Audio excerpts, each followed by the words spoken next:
il aime le code. Il faut que la communication soit codée, mais de façon claire et transparente. La rigidité, c'est pas pour nous. Mon nom est Francis Parent-Valquette et vous écoutez le Sandro Show. Mais le plus important, c'est qu'il est bélier. Hey, aujourd'hui, épisode buffet canadien. J'essaie d'éviter d'utiliser le mot anglais potluck. C'est ces espèces d'épisodes où je suis un peu confus puis que je veux parler d'un paquet de trucs. Je veux commencer par faire un retour sur ma formation que j'ai donnée au Cégep Bois-de-Boulogne hier. C'était juste vraiment trop cool, vraiment inspirant d'avoir 25 jeunes sur Zoom pour apprendre quelque chose. J'ai eu du feedback du professeur. Il m'a dit qu'il a vraiment aimé ça, qu'il trouvait ça bien structuré, ce qui m'a vraiment touché parce que, en fait, quand tu y penses, je ne suis pas un professeur, je n'ai pas de formation en pédagogie, donc c'est sûr qu'on apprend. J'ai fait ma formation gratuite là, pendant le COVID sur les API, sa programmation, ça m'a beaucoup aidé. Le podcast m'aide beaucoup à communiquer. Et bien sûr, j'étais habitué de faire des meetings, plus j'ai organisé ça un peu comme un podcast, un peu comme tout ce que j'essaie de faire dans la vie. Je me suis mis dans la peau des étudiants, puis je me suis dit, qu'est-ce que j'aimerais avoir à être un étudiant du cégep si j'ai 2h30 avec un prof qui va me montrer comment faire un podcast? Ce que j'ai fait, je savais qu'il y avait beaucoup de matière. J'ai fait un condensé, une espèce d'aide-mémoire, comme 4 pages d'aide-mémoire, comme comment enregistrer, comment nettoyer, comment éditer, puis comment livrer ton fichier.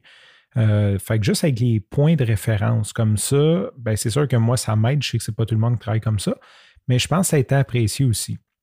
Fait que gros win, j'ai quand même travaillé fort là-dessus, mais je suis content du résultat, je suis content de l'impact que ça va avoir. Et je suis content de ça. Je suis pas mal content de tout ça. Je voulais partager ça avec toi. Ensuite, deuxième point que je voulais te parler, c'est faire un petit retour sur mon cadeau que j'ai eu hier de David Grégoire dans mon unenveloping. Ça m'a vraiment... Je ne suis pas comme un gars super expressif quand je suis bien content. Ça peut peut-être plus ou moins paraître, mais j'étais vraiment content.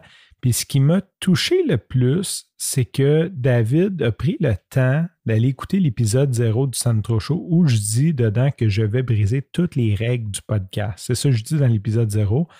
Ça s'avère plus ou moins vrai, mais je fais ce que je veux. C'est le Sandro Show. Puis ça, c'est vraiment quelque chose que je voudrais apporter que souvent on oublie. Tu sais, une business, c'est pas à propos de moi. C'est à propos de mes clients. Puis ça, je pense que David le comprend très bien.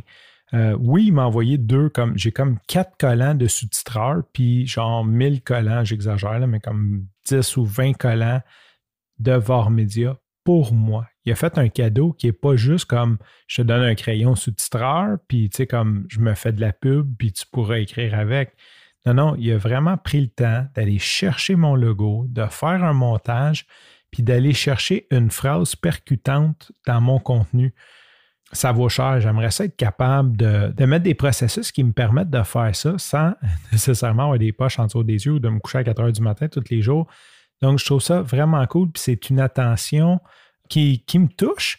L'autre chose que je voulais parler, c'est que ça fait comme 1 an que je cherche un slogan pour VAR-Média.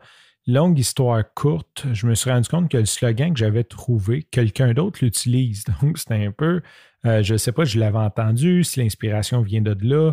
Mon idée n'était pas de faire du plagiat, mais je me suis rendu compte que quelqu'un d'autre dans la sphère du podcast l'utilisait. Fait que j'ai dit, faut vraiment que je trouve un autre slogan, un autre headline, un autre pitch line. Depuis ce temps-là, ça me trotte. Bon, c'est sûr, ce temps-là, c'est pas une obsession. Là, je me lève pas dans la nuit pour penser à ça. Mais le fait que David est venu et a pris le temps d'écouter l'épisode numéro 0 et de m'écrire « Je vais briser toutes les règles du podcast », ça m'a comme fait allumer. Oui, c'est ça mon branding, c'est ça travailler avec moi. On veut briser les règles. Tu sais, il faut que tu trouves ton point fort, puis il faut que tu capitalises dessus. C'est ça, c'est briser les règles. Donc, je veux attirer des clients qui veulent briser les règles. On ne parle pas de juste comme faire n'importe quoi, mais c'est à propos d'identité, puis ça m'a fait comme vraiment réfléchir là-dessus. J'ai dit oui, c'est ça, c'est vraiment ça. Fait que merci David Sans le savoir, tu m'as créé une réflexion sur mon positionnement que je pense qu'il va être très fort. Il me reste à retravailler. Je ne sais pas si le slogan, ça va être exactement « Je vais briser toutes les règles du podcast ». Il va peut-être avoir un petit twist là-dedans, mais ça va être définitivement le core, c'est de briser les règles. Peu importe ce que je vais continuer à faire dans la vie, c'est là-dessus qu'il faut que je capitalise. Quand tu embarques avec moi, c'est que tu es prête à briser les règles dans le bon sens, dans le sens de les évoluer, de les tasser, de ne pas croire ce qu'on te dit, d'essayer d'autres choses. Merci David pour ça. Tu m'as fait un autre très gros cadeau. Le dernier point que je voulais te parler aujourd'hui dans ce buffet canadien / potluck, je vais arrêter de le dire, sinon il va falloir que je paye ma fameuse taxe aux anglicismes. C'est mon chum Michaud, qui est un auditeur du Centro Show, qu'on s'est connu. J'ai parlé de lui à quelques reprises. J'ai parlé aussi qu'il s'était marié le temps que j'étais en vacances puis que je ne m'en étais pas souvenu. Michaud, c'est un coureur qui fait partie du CA Cardiac Athlete. Désolé si je le prononce mal. En fait, il est d'un groupe d'athlètes cardiaques. Et oui, ça existe. C'est comme ça qu'on s'est rencontrés, en fait, parce que je voulais faire un topo là-dessus pour coureur.io. Finalement, je ne l'ai pas fait encore. D'ailleurs, Michaud, j'ai beaucoup de pression pour repartir la saison 2. Les auditeurs me contactent, des gens qui veulent suivre. J'ai comme une liste. Donc, Michaud, si tu écoutes, ce serait le fun que tu viennes nous parler de comment on vit l'entraînement. Écoute, tu as fait Boston après avoir fait un infractus. Aujourd'hui, c'est la date d'anniversaire de son infractus et ça fait 9 ans. Qu'est-ce qu'il a fait, Michaud, pour comme fêter ça ou envoyer ça? Il a couru un marathon. Bravo, Michaud. Je le sais qu'aujourd'hui, au Nouveau-Brunswick, la température n'était pas super clémente. Courir 42 km tout seul, sous la pluie, sous le vent, ça ne devait pas être super cool. Mais au moins, tu es là, tu es avec nous, puis j'apprécie ton écoute, puis j'apprécie toujours nos conversations. En terminant, mon ami Sigv, celle qui fait le voice-over de l'intro, qui a dit il aime le code, les communications, il faut que ce soit codé, mais le plus important, c'est qu'il est bélier. J'ai fait un épisode de podcast avec elle pendant la pandémie. Je ne l'ai pas encore mis en ligne. J'ai comme peur de l'éditer parce qu'il fait 2 heures de long. J'ai demandé de l'aide pour faire le nettoyage des pistes, mais je ne l'ai toujours pas édité parce que je sais que ça va être un bordel.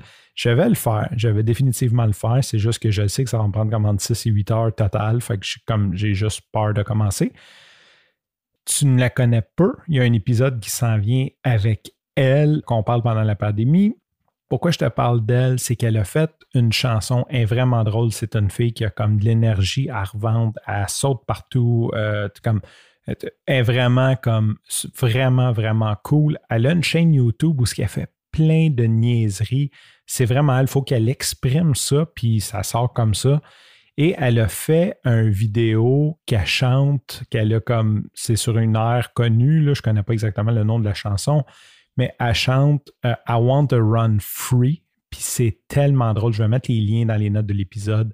Elle chante, elle a une cuillère à crème glacée dans les mains, comme si c'était un micro, puis elle est devant son téléphone. Elle invente les paroles au fur et à mesure que la tune joue, puis elle dit genre « I want to run free », fait référence au COVID, à courir comme avec d'autres mondes, faire des événements.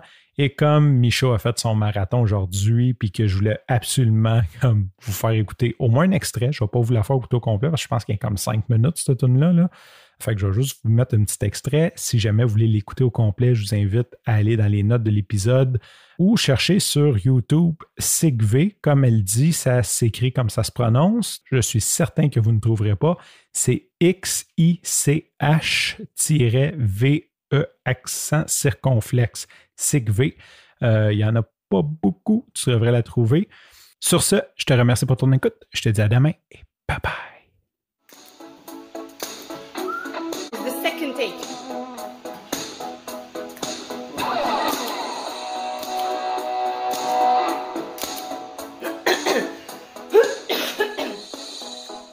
I want to run free. Mais c'est pas possible. C'est quoi, attends? I want to run free. Oui, c'est ça. I want to run free from the lies you're so self-satisfied.